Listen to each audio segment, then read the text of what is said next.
First of all, I think this is uncharted territory. And Kwame, the idea of coronavirus coming at such a time that could potentially disrupt not only Ghanaian constitutional events, but international ones. Yes.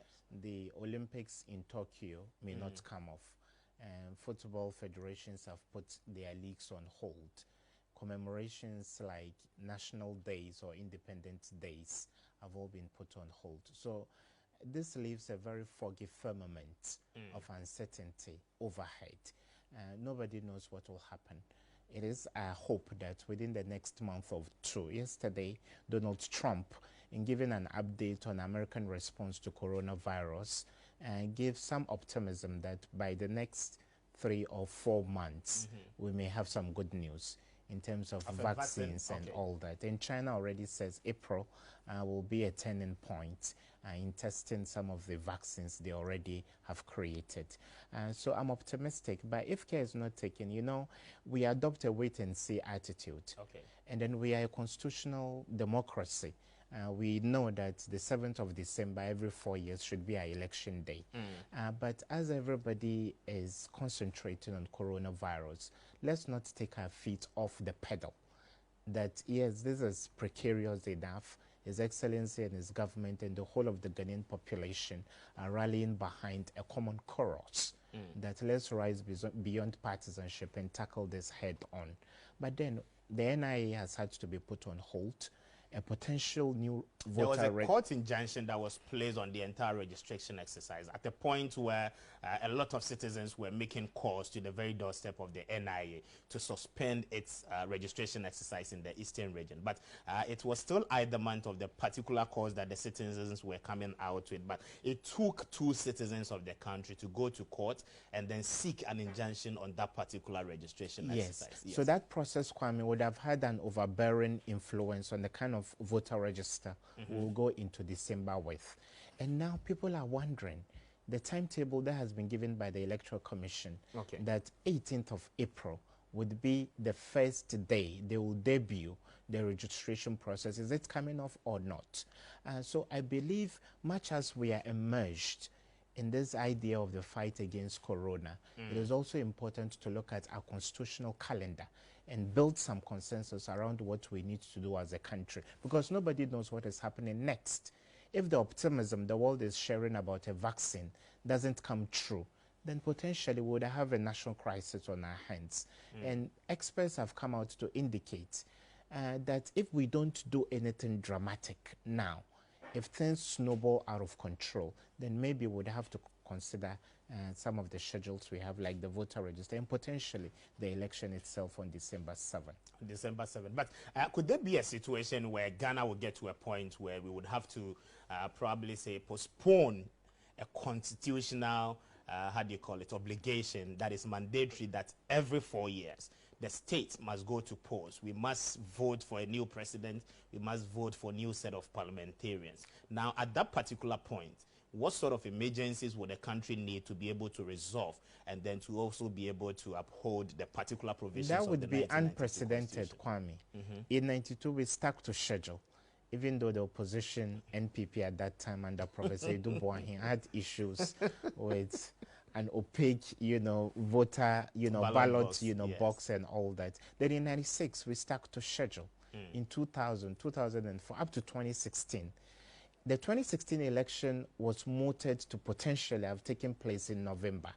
But of course, they didn't have the figures in Parliament. As at the time, they wanted to change the date. Yes, they wanted to change December the date. 7 for those who remember, there was a huge debate, and a bill was placed before Parliament to look at the idea of changing so that the transition period wouldn't eat into the festive season.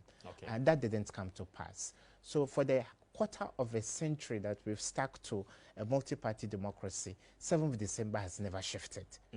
And so it would be unprecedented and we'll be entirely overwhelmed. Would there be a cause for alarm, as at the time where we all know that we are fighting against a particular disease that is worldwide taking a lot of lives? So if the need be that we postpone as per the date that we usually know as scheduled, would there be a cause for alarm? And then what will opposition parties within the country do?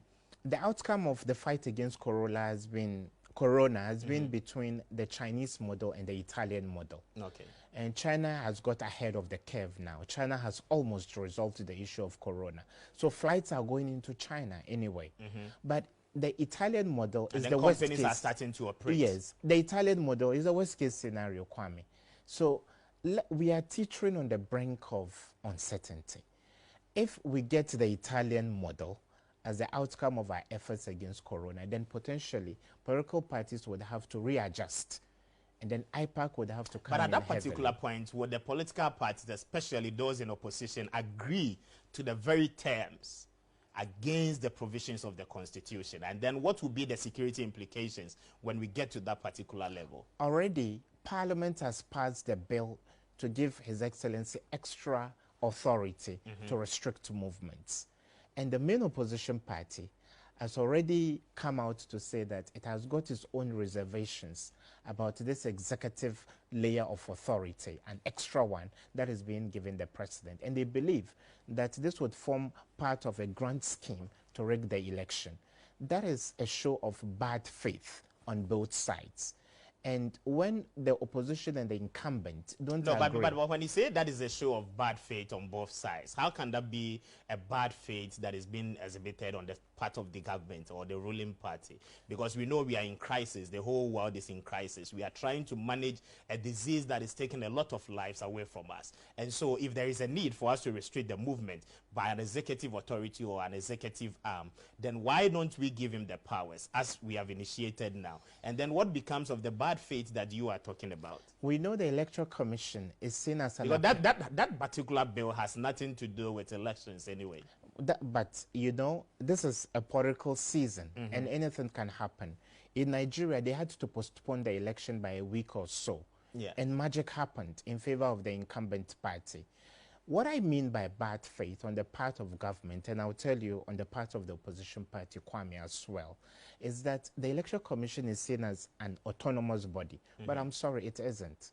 Since the head of the commission is appointed by the executive arm of government, some see it as an appendage of government and its own, you know, vision and inclinations. And it takes instructions from the government of the day. Exactly. We were told that Charlotte Osei had to be comparing notes with her boss, the one who appointed her, before she made the declaration. What tells you that? Who tells you Jean Mensa isn't also comparing notes with His Excellency, the current president?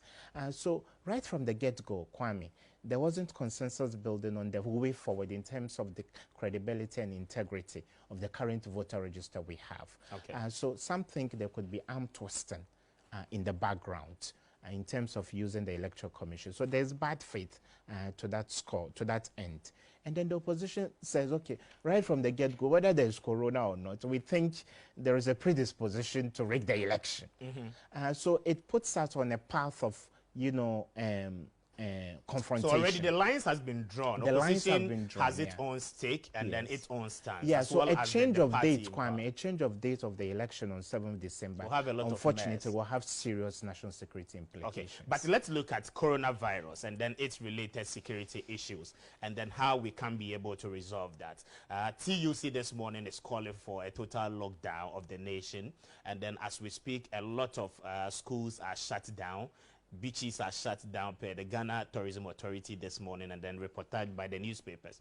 And then a lot more further actions will need to come into play for us to be able to save ourselves and then to put a hold on the frequent spread of the virus. Now, what are the issues that has to border on security when it comes to all these things that Kwame, we are doing? a lockdown is not a good idea. For you Ghana? know, one thing about African countries and third world countries generally is that, okay, if the UK has done it, let's do it too.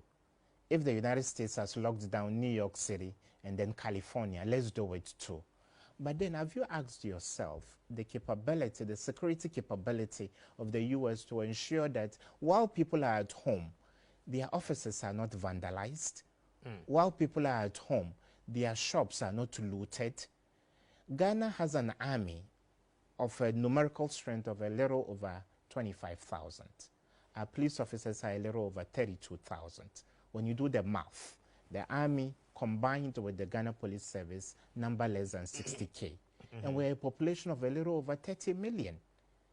And in very dire circumstances, how have these security agencies been able to be stretched across the country, dispatched across the country, or deployed across the country to make sure every nook and cranny of the country is protected? So we don't have the security, military or policing capability to ensure a lockdown, because offices are going to be vandalized.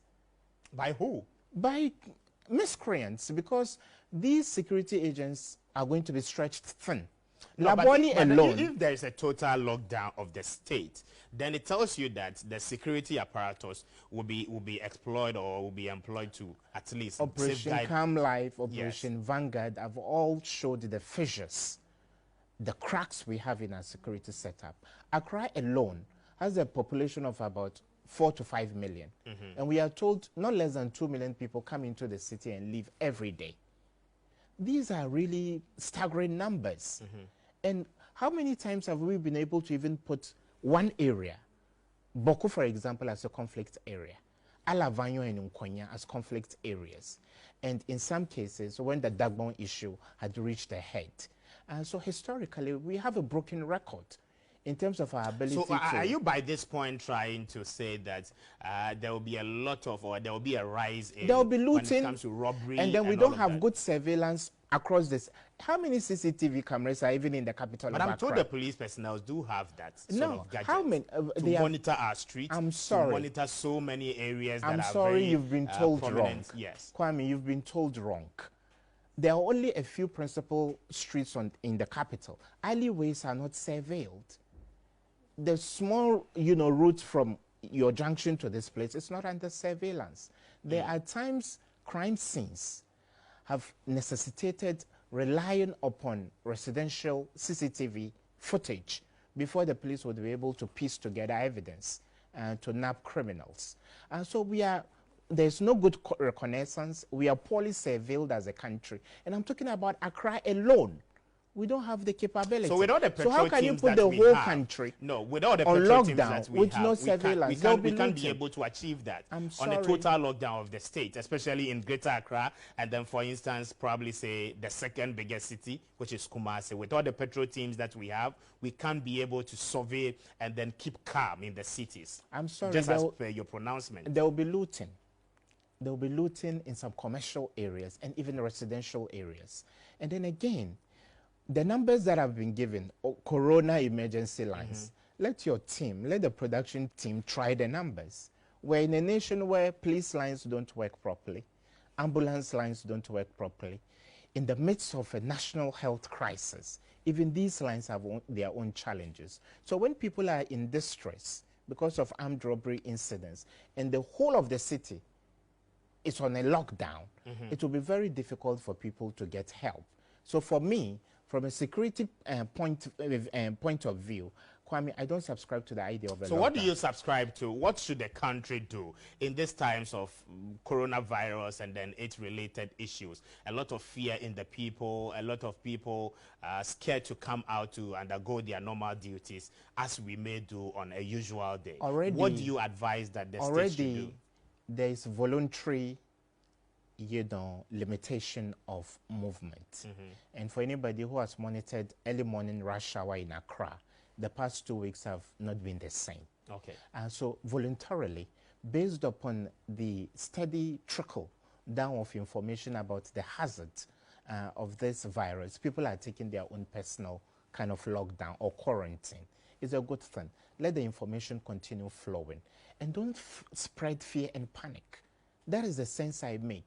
So we should Unfortunately, spread calm instead of fear and panic. We have 27 cases, confirmed cases, 2 fatalities. Yes. Those are bad enough. But how many people die in our hospitals every day? But we need to contain so the no matter spread. how bad this is, just a moment. We need to cool. contain the level And of spread. Yes, within the fight against this particular disease. Now, we do not know, because of we trying to prevent community spread and all of that, is it not necessary that we do that or we take such measures? Because today, if we had closed the borders earlier, from time immemorial, since the disease started in other countries, especially Asia and then Europe, would we have come to this particular point? Kwame, you don't run a country on ifs. Had I done this, or if this had happened. This wouldn't have happened. This is where we are. How do we confront the current exigencies of the time and roll back the momentum of this virus? And mind you, I think there's a lot of misinformation about this. Number one, this is not an instant killer virus. Cholera and malaria have killed us more than coronavirus. So you have chances of over 85% or 90% of survival in some cases. So it's bad. I don't want to underestimate the fatality of such. The aged, because of very weak immune systems, and succumb to coronavirus. But I believe life should go on. We've reduced everything to corona. People are not going to work. But you know how people are scared about the virus? Do you know, and then, of course, have the virus itself is a deadly virus. Kwame, have we started counting the cost? So we can't take chances. No, have we started counting the cost? But human lives are more paramount, yes, than the things that we are going to lose on our economy. How many people have we lost to road accidents? In the midst of this fear, over a dozen people died as a result of charred bodies, completely burnt out bodies. So I'm saying, yes, this is a Frankenstein that is staring us in the face. It is bad enough. But as a country, our lifestyles have to continue. Okay. We shouldn't change our lifestyles. Take the needed precaution, but live normally. Okay. Go to the office, interact with people you interact with. Take precaution. That is what is important. But if we make this look like an Armageddon, it's like the world is coming to an end. So I believe as much as basically in the principle, people believe so, especially those that has so much faith in whatever they hear or whatever. Do you know how the world would come to an end? No, I don't have any idea of that. So I'm telling you, this one, the level of fatality is low.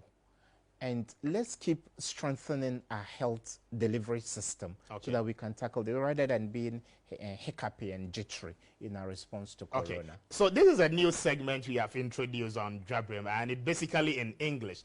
It's a 20-minute segment, and then it comes your way every Tuesday and then Thursday. The name of the segment is Public Interest. It borders on security, it borders on your safety, and then how we can sustain our peace as a nation. And so we're doing with the very first edition today, Tuesday being the 24th of March 2020. And then we happen to engage Ibad Ibrahim, who is equally a security analyst, to look at the circumstances surrounding the elections. We know that on December 7, we will go onto the polls to cast our votes to elect new leaders, both for our president and then for those who will serve us in our parliament. But today, we need to speak to the issues because in the midst of coronavirus, it looks as if the entire nation is losing track of the very issues that we need to be doing, and then the very processes that will lead to a successful, a free and fair election 2020.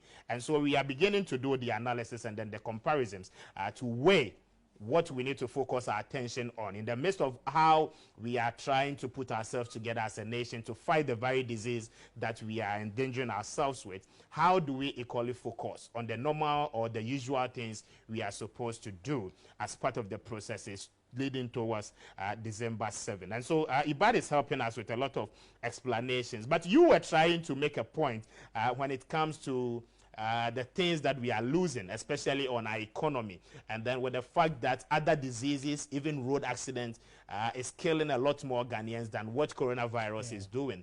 But this is a world pandemic, as the World Health Organization describes it. It's something that is taking away a lot of lives. We cannot underestimate the impact. A lot means what?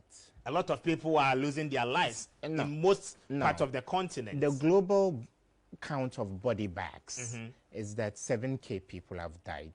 Yes. My condolences to the bereaved and the deceased. But do you know how many people die as a result of other causes every day? Do you know how many body bags we get from Kolebu every day? Do you know how many people die at Ridge Hospital? But that has never been described as a pandemic. That has never been a challenge to the world. And mind you, just like terrorism, when terrorism started, you know, and the Chibok girls were taken hostage by Boko Haram. Look, Nigeria didn't, wink as a result of that. It took a tweet from Obama's wife, Michelle Obama, the first lady of the United States at that time. Then it became an issue in Africa. Why is it that we should always have a top-down approach on issues? Does it have to be important to the West before it is important to us? We should look at our own peculiar challenges and tackle them. I'm not saying this novel virus is not dangerous, but I think we are losing the priorities. Child mortality. Which the priorities are what? And Kwame, child mortality. How many times haven't you read that children have had to die because of lack of oxygen? So you think the coronavirus and that when all of no, these just a things minute. happened, You think we the didn't coronavirus dedicate any amount of money to tackle them. Doctors Doctors are so you mean complaining to say about that bad the conditions level of of attention service. we are giving coronavirus is not worth it. If it's we not gave necessary. 1/100th of this jittery reaction that we are taking from the West, if we give 1/100th of that level of attention to our perennial health issues, Ghana would be better than And so it's not now. necessary that we give coronavirus this particular attention with all the fears that it's putting us into, and then with all the issues that we are seeing across our borders. It would be insensitive to say the Lebanese guy who died and the second one whose identity we don't know yet would say that those lives didn't matter. Every life matters. But how many more lives were lost within the same period to other issues?